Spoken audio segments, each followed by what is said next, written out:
Je voudrais insister sur le fait que je suis très heureux d'être ici et je suis très heureux d'être parmi vous.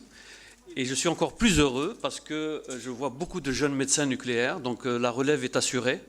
Hein, c'est bien, c'est vachement chouette de parler devant autant de jeunes médecins nucléaires, c'est exceptionnel, c'est extraordinaire. Alors évidemment, pour moi, il y a beaucoup d'émotions parce que j'ai fait mes études de médecine générale à Alger.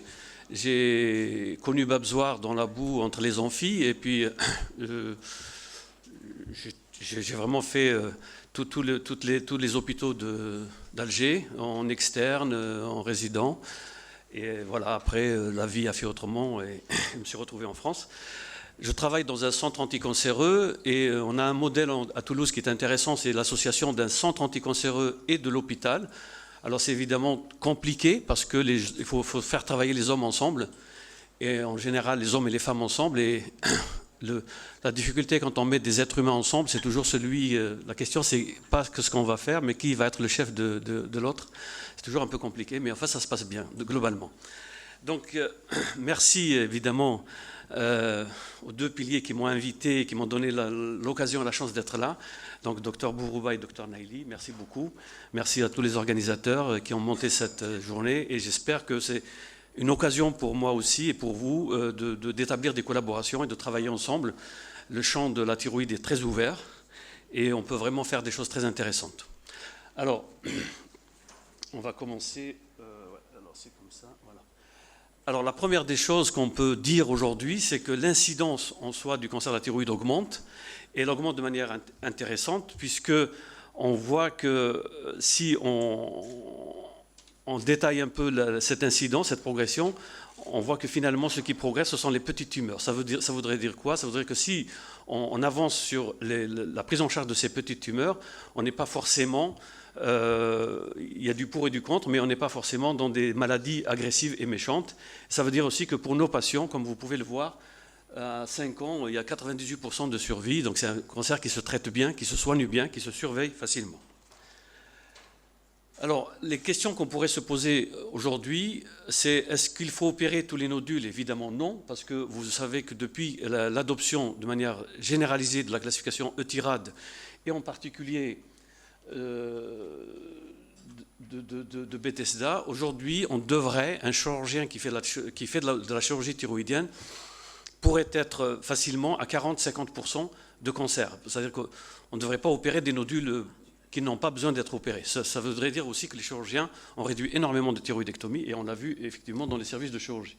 La deuxième idée intéressante que je voudrais partager avec vous, c'est cette notion de faut-il traiter tous les cancers dépistés? Alors le premier qui a mis un peu la voie dans ce sens, c'est Ito, au Japon. Vous savez qu'il a publié son étude avec 10 ans de recul, donc il a pris des nodules thyroïdiens qui ont été cytoponctionnés, qui sont d'authentiques cancers de la thyroïde, mais qui n'ont pas été opérés et qui ont été suivis. Et on est arrivé finalement, au bout de 10 ans, à dire qu'il y a moins de 10% en tous les cas qui ont eu besoin d'être opérés dans cet intervalle de surveillance. Ça s'appelle la surveillance active. Et les Américains, l'équipe de Total Slough Catherine à New York, a mené un travail qu'ils ont publié maintenant il y a un peu moins d'un an et demi à peu près. Et ils ont fait à peu près la même chose. Ils ont monté la taille du nodule jusqu'à 1,4 cm. Ils ont surveillé ces patients avec une surveillance active. Alors il y a des pour et du contre, mais toujours est-il que ces patients n'ont pas été opérés. Et finalement, ils ont dit qu'il y avait à peu près moins de 5% en tous les cas qui ont eu besoin d'être opérés pour des événements carcinologiques. Donc ça veut dire aussi que si un patient ne désire pas être opéré, on peut parfaitement lui proposer cette surveillance active. Mais il faut faire une espèce de deal avec lui, qu'il accepte un peu le stress de la surveillance. L'autre question, et c'est le cœur de notre discussion aujourd'hui, c'est le traitement par l'iode radioactif. Alors évidemment, on pose des questions, mais on enfonce des portes ouvertes. C'est sûr qu'il ne faut pas donner de l'iode à tous les cancers de la thyroïde, mais le vrai challenge, c'est ici, c'est-à-dire quelle activité d'iode administrer, quelle dose d'iode administrer et quelle modalité de sevrage. On pourrait très rapidement, sans dévoiler le reste du topo, dire aujourd'hui que la RH-TSH, donc la TSH humaine recombinante appelée communément tyrogène, a pris une place extraordinairement importante, et les faibles activités également.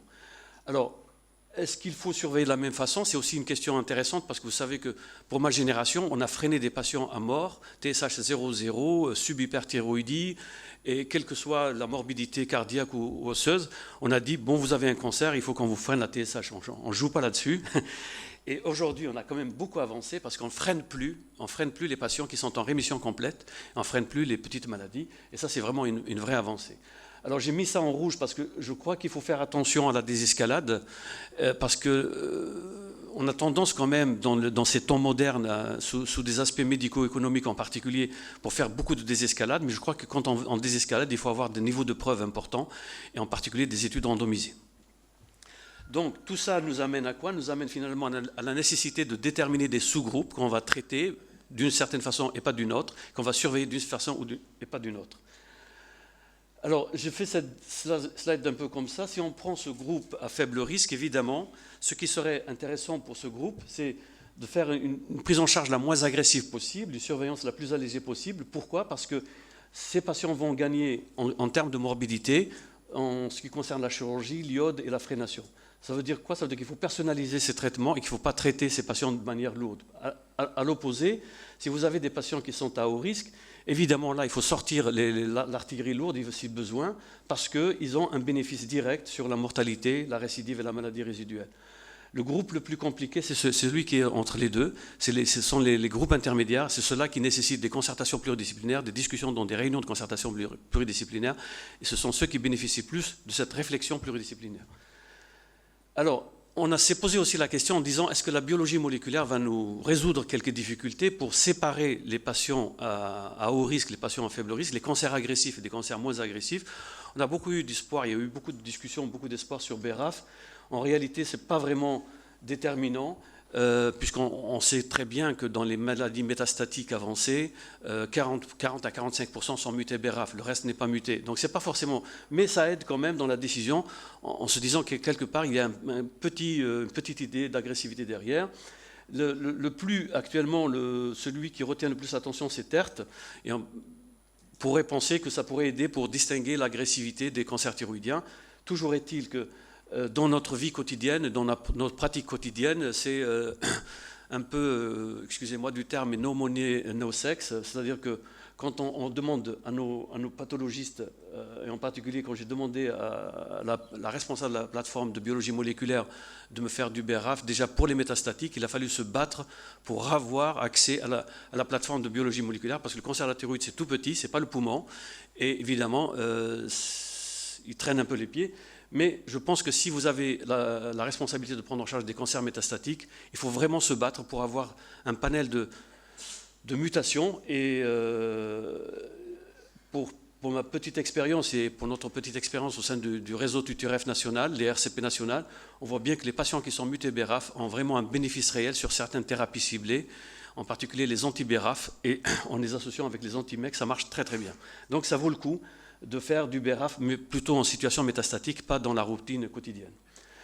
Alors, quelles sont la base des indications du traitement par l'iode radioactif? Évidemment, ce sont les guidelines. Il faut toujours rester un peu dans la base, un peu dans les fondamentaux, se dire que je travaille et je respecte les recommandations nationales et internationales, c'est toujours bien. Les premières recommandations, vous avez vu, c'est l'ETA, donc c'est Pacini en 2006. Françoise Borchamp-Sageau, et c'est à l'époque, et tous les autres médecins nucléaires français ont fait ces recommandations en 2008, et puis surtout l'arrivée des recommandations américaines en 2009. Ça, vraiment, c'est vraiment un gros pavé, c'est toujours pareil, ils ont des moyens, ils font des choses bien, et donc ils ont publié ces recommandations en 2009, et ça a fait vraiment table de loi, jusqu'en 2016, où ils ont réactualisé ces recommandations. Et là, on est rentré un peu dans la difficulté avec les Américains, puisqu'ils ont fait une grosse désescalade thérapeutique sur l'iode, et les Européens n'ont pas été du tout d'accord, et ça reste encore un sujet de controverse.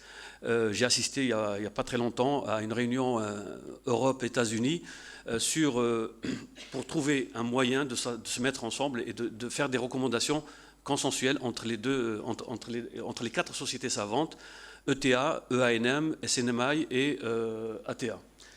Et puis, nous, on a vu ce point de vue européen, en fait c'est le Thyroid Committee de EANM avec Marcus Luster, Verburg en particulier, qui ont publié ce papier en disant qu'ils ne sont pas du tout d'accord avec ces recommandations, qu'ils les trouvaient il y a trop négative par rapport à l'ISO 131.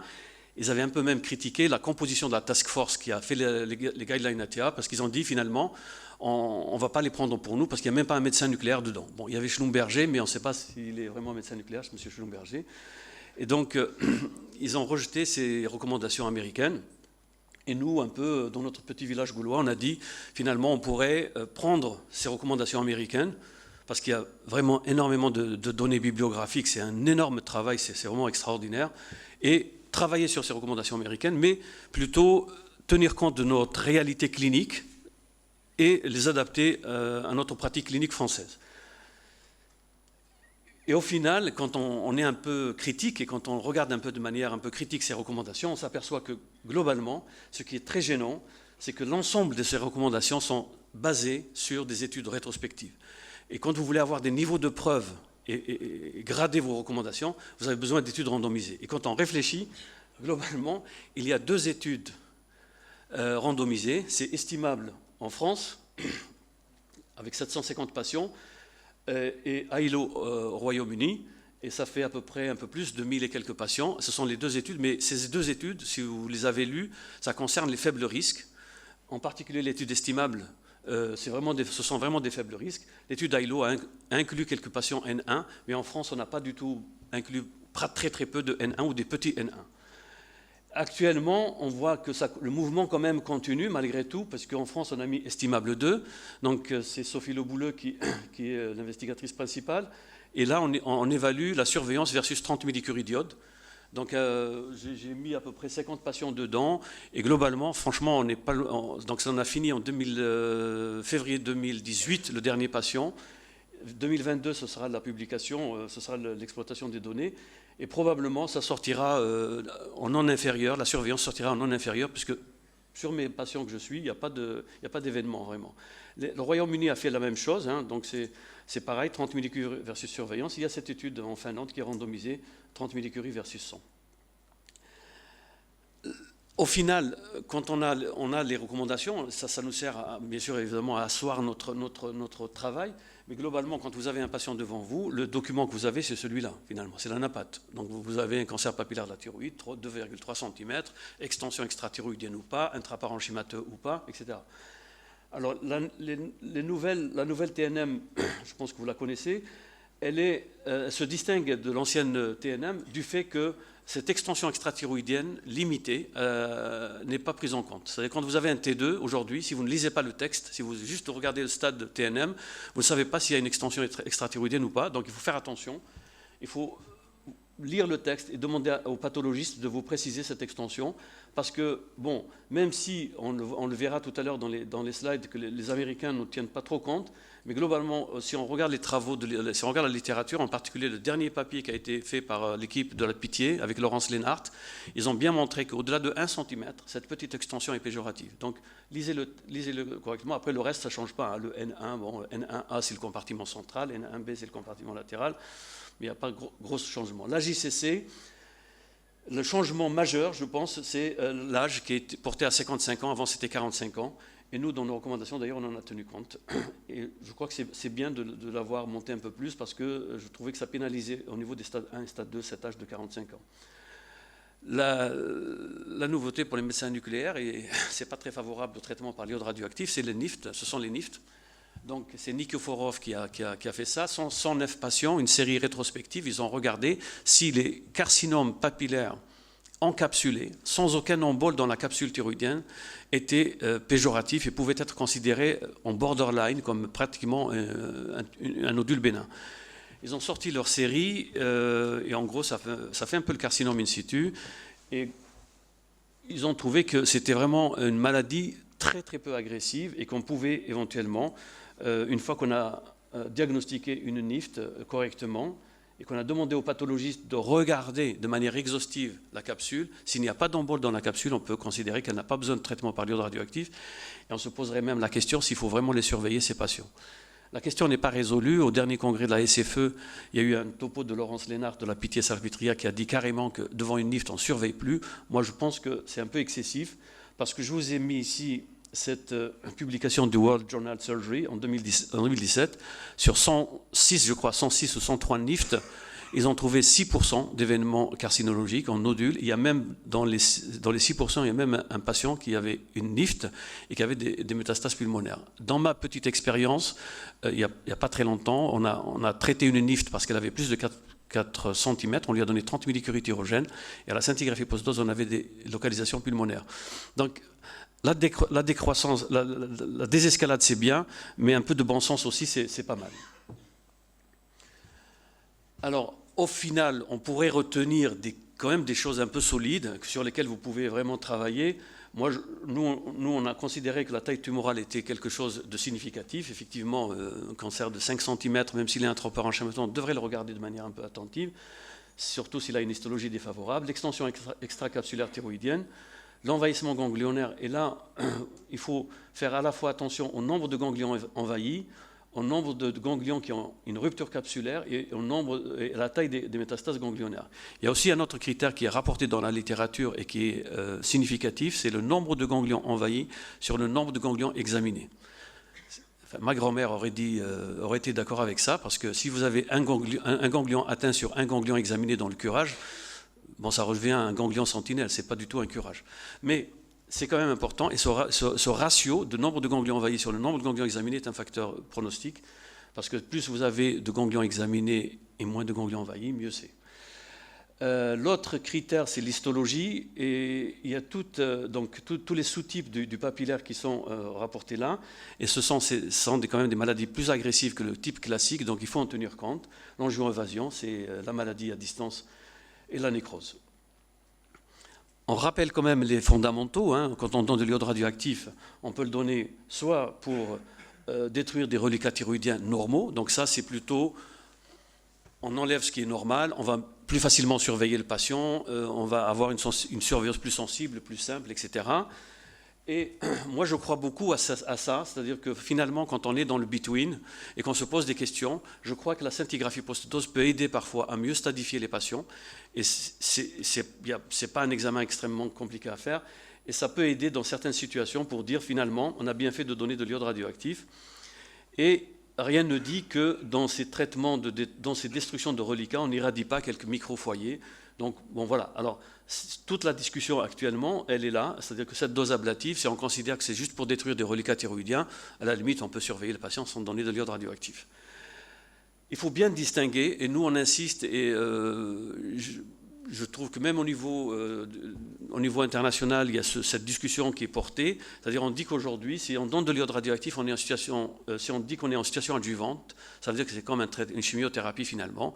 On a l'impression, au vu du constat anatomopathologique ou au vu de la thyroglobuline par exemple, qu'il reste de la maladie. Et à ce moment-là, on donnerait un traitement complémentaire par l'iode radioactif. Et là, ça remet un peu la discussion, c'est-à-dire, est-ce qu'il faut vraiment donner des faibles activités? Je pense qu'il faut plutôt donner des fortes activités. Bon, après, la dernière situation, c'est votre malade est métastatique, il a une maladie localement avancée, vous allez donner de l'iode dans un objectif de thérapie. C'est un peu différent des deux premières parties. Alors, il m'a semblé intéressant de faire un peu un historique. Finalement, moi, je dis aux patients, quand ils me posent des questions sur l'iode radioactif, je dis, vous savez, l'iode, c'est une vieille dame ou un vieux monsieur, comme vous voulez, mais il a plus de 70 ans. Et ce qui est intéressant, c'est de voir un peu l'évolution des pratiques. Finalement, au début, l'iode radioactif a été donné pour des maladies pour lesquelles on ne savait pas trop quoi faire, et on a vu que ça marchait bien, et du coup, on l'a donné de manière un peu plus systématique. Et vous avez tous, pour les anciens, pour les jeunes peut-être pas, ces graphiques de Mazaferi, de feu Mazaferi, qui est décédé il y a quelques années. Et on a tous planché devant les endocrinos, devant les médecins généralistes, etc. Ces planches avec toujours cette espèce de diapositive avec ce travail de Mazaferi qui est bien montré que finalement l'iode 131 diminue les récidives et augmente la survie. Et puis en 2000, moi j'ai connu l'iode à ce moment-là, on traitait vraiment tout le monde. Petit cancer, gros cancer, on donnait de l'iode radioactif, on ne se posait pas trop de questions. Et puis depuis finalement 2006, 2008 et en particulier en 2009, avec les guidelines américaines, on a dit, bon, enfin quand même, il faut arrêter de traiter n'importe comment les patients, etc. Il faut réfléchir, essayer de voir si on ne peut pas faire la part des choses entre les faibles risques et les hauts risques et traiter de manière différente, etc. Et puis, je ne l'ai pas mis là, mais il y a eu à cette époque-là ce papier de Slout Catherine, de l'équipe de Michael Tuttle, sur la stratification dynamique, donc l'évaluation à un an, je vous montrerai tout à l'heure dans les diapositives. Et ça a permis également de renforcer cette notion de groupe à risque. Et puis finalement, les Américains ont publié leurs recommandations en fin 2015, début 2016. Et là, on est passé, si vous prenez par exemple cette stratégie-là en 2000 et cette stratégie-là en 2015, c'est rigolo parce qu'ici, on donnait de l'iode pour tous les cancers. Et finalement, dans les recommandations américaines, on arrive non recommandé pour la majorité des patients. C'est le mouvement de balancier. Et donc, bon, voilà, qui a raison, qui a tort. On verra, on discutera tout à l'heure. Voici les recommandations américaines, un peu en un petit tableau en résumé. Et vous voyez que pour eux, en dehors du high risk, l'iode n'est pas indiqué. Il est à considérer dans des situations pour nous qui nous ont beaucoup surpris. Par exemple, ici, plus de 5 ganglions malades et jusqu'à 3 cm. Ils disent que l'iode est à considérer. Et pas d'iode du tout pour les low risk. Et quand on va un peu plus loin, on regarde l'autre schéma dans les guidelines. On voit ici donc low risk, intermediate risk et high risk. Et quand vous regardez les récidives, c'est quand même assez surprenant, mais bon, c'est comme ça. Ça correspond aussi peut-être à des soucis qui ne sont pas connus en Europe ou en France en particulier. Mais quand vous voyez ça, par exemple, on peut considérer ici que c'est le very low, le très faible risque. Vous voyez qu'on arrive presque à 4% de risque de récidive. Et si vous allez un peu plus loin, toujours dans les faibles risques, vous avez ici jusqu'à 8% de risque de récidive. Si en plus vous considérez que l'iode n'est pas forcément à donner systématiquement pour des maladies qui sont à 15-20% de risque de récidive, nous, ça nous a beaucoup choqué en Europe et en France en particulier.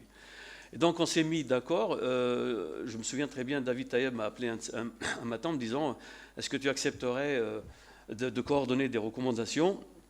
Je dis que j'avais des enfants, que j'ai un travail, etc., mais que pourquoi pas. Mais bon, c'était vraiment un peu lourd. Et on a constitué donc un groupe et on s'est dit, si on doit mettre des recommandations, il faudrait faire une espèce de réunion de concertation pluridisciplinaire.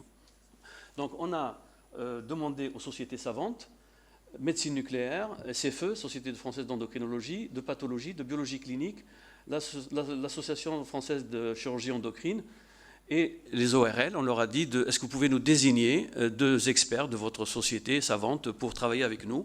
Et finalement, on a constitué ce groupe-là. Vous voyez, il y a des chirurgiens, des pathologistes, des biologistes et des médecins nucléaires. Et on a aussi un peu, de manière, je dirais, pas forcément avouée, mais quelque part, on s'est dit, ce serait quand même bien pour les médecins nucléaires de mettre ensemble le docteur Le Bouleux et le docteur Claire, qui sont à l'opposé de l'un et de l'autre par rapport à leur positionnement par rapport à l'iode radioactif. Jérôme Claire est plus radioactif que Sophie Le Bouleux. Et donc on s'est dit que ce ne serait pas bien de mettre en plus des personnes qui sont tous d'accord. Il faut mettre des personnes qui ne sont pas d'accord pour pouvoir travailler.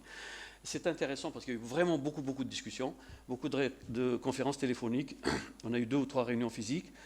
Et on a publié ces recommandations donc, dans le journal de médecine nucléaire. On les a traduits en anglais pour les diffuser un peu plus et elles ont été publiées dans les annales d'endocrinologie. Globalement, on n'a pas non plus inventé la science. Hein. On a repris les classifications. On a tenu compte de cette extension extra-thyroïdienne limitée parce que quand on les a fait, la TNM était déjà sortie. On a un peu plus sectorisé le risque intermédiaire. Le haut risque n'a pas changé. Et ce qu'on a considéré qu'ici, effectivement, on pouvait discuter l'intérêt de l'iode radioactif, en particulier pour les faibles risques. Ici, pour nous, il nous paraît logique de donner de l'iode, et encore plus ici. Je vous ai mis les diapositives, on ne va pas trop rentrer dans le détail, mais globalement, par exemple, si vous prenez pour la nouveauté une NIF de plus de 4 cm, on a dit que pour demander à un pathologiste de regarder la capsule de manière exhaustive sur une tumeur de 5 cm, c'est vraiment beaucoup. Et il y a un risque tout de même de passer à côté d'un embole ou de 2 emboles. Et du coup, on a mis en optionnel pour les NIFT en se disant qu'on ferait choisir le patient en expliquant soit surveillant, soit iode 131. On a quand même ici donné de l'iode. Ce sont des PT2, donc de plus de 2 cm, N0, NX. Et pour les risques intermédiaires, on a considéré tous les facteurs de risque dans ce groupe-là. On a dit soit il y en a un, soit il y en a plusieurs. Par exemple, vous pouvez avoir une extension extrathyroïdienne avec une présentation de cellules hôtes. Et on va dire, bon, dans ce cas-là, peut-être qu'il faudrait un peu plus donner de l'iode. On a également introduit la notion de dire, en fonction de l'atteinte ganglionnaire, s'il y a peu de ganglions et de petites maladies, on va plutôt donner une faible activité sous tyrogène. Et s'il y a une atteinte plus importante, on va plutôt donner une forte activité, pourquoi pas en sevrage. Et là, il y a eu pas vraiment eu, on n'a pas trouvé de consensus dans le groupe, et on a dit qu'on ouvrait la porte et qu'on laissait la porte ouverte en fonction des RCP. La RCP décidera, en fonction du cas particulier, de donner 100 en sevrage ou sous tyrogène. Après, les hauts risques, il n'y a pas de surprise, hein. On garde la forte activité et on garde le sevrage parce qu'on considère que pour l'instant, il n'y a pas du tout d'études, il n'y a aucune étude qui a comparé la non-infériorité de la stimulation tyrogène par rapport au sevrage sur les métastatiques en particulier. Alors ça donne un petit schéma comme ça, et c'est le docteur Le Bouleux qui l'a fait, ce schéma. Donc pas d'iode ici. Ici, on pourrait discuter soit pas d'iode, soit 30 millicuries tyrogène. Ce sont des maladies intraparenchymateuses sans extension extrathyroïdienne N0, NX. Et après, on donnerait certainement de l'iode parce que c'est une grosse tumeur. Surtout si elle est NX, vous avez un cancer papillaire de 6 cm qui n'a pas eu de curage. On pourrait dire que finalement, donner de l'iode, ça pourrait mieux stadifier le patient et ça pourrait nous mettre un peu plus de sérénité dans le suivi. Et par contre, on donne de l'iode à partir du moment où il y a une extension extrathyroïdienne, à partir du moment où il y a du N1, de manière un peu plus importante. Et là, évidemment, on va passer d'une activité à une autre, d'une stimulation à une autre, mais on garde le sevrage pour des grosses maladies ganglionnaires en rupture capsulaire en particulier.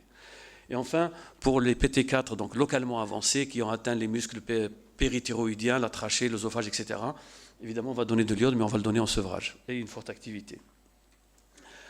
Alors, pour la maladie métastatique, on a considéré que pour les micrométastases ganglionnaires, il fallait y aller, il faudrait essayer, si possible, de traiter ces patients de manière la plus efficace possible, parce que c'est ce groupe-là de métastatiques qu'on va guérir. Vous vous souvenez tous ce papier qui date maintenant de 2006 de Durand, où ce sont des micrométastases, en particulier des sujets jeunes, des patients jeunes. Ces patients-là, on peut les guérir et on peut vraiment, vous avez tous certainement pour les anciens ou pour les nouveaux, des scintigraphies noires la première post-dose et blanches après parce qu'on a tout enlevé. Et avec le SPECT-CT, on voit même la disparition des micronodules sur le scanner, c'est assez impressionnant. Et probablement là, il faut se battre pour traiter ces patients de manière efficace.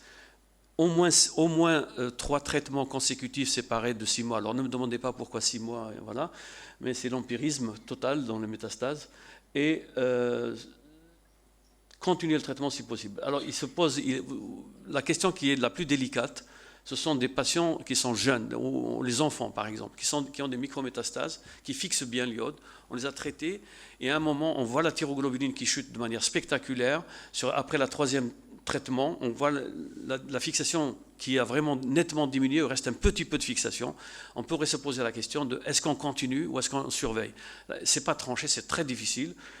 Pour ma part, quand je les ai traités avec 3 traitements, que je suis passé de 1000 de TG à 20 de TG, avec une petite fixation résiduelle au niveau des 2 champs pulmonaires, pour ma part, je m'arrête là, parce que ce sont des enfants, je m'arrête là, je les surveille, et je fais la cinétique de la TG. Si la TG ne bouge pas, je continue à les surveiller.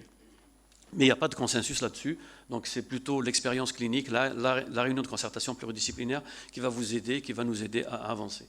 Pour les macrométastases, là aussi, on a retenu l'iode 131, à forte activité éventuellement jusqu'à 200 millicuries, mais la question qu'on s'est dit, c'est que si ces patients qui sont traités avec de l'iode radioactif et qui ne répondent pas dans les évaluations, soit en scintigraphie post-dose, soit en FDG, il faudrait quand même se dire que si ça ne répond pas, on arrête l'iode, ça ne sert à rien de continuer bêtement à traiter des patients qui progressent, parce que c'est comme n'importe quel traitement oncologique.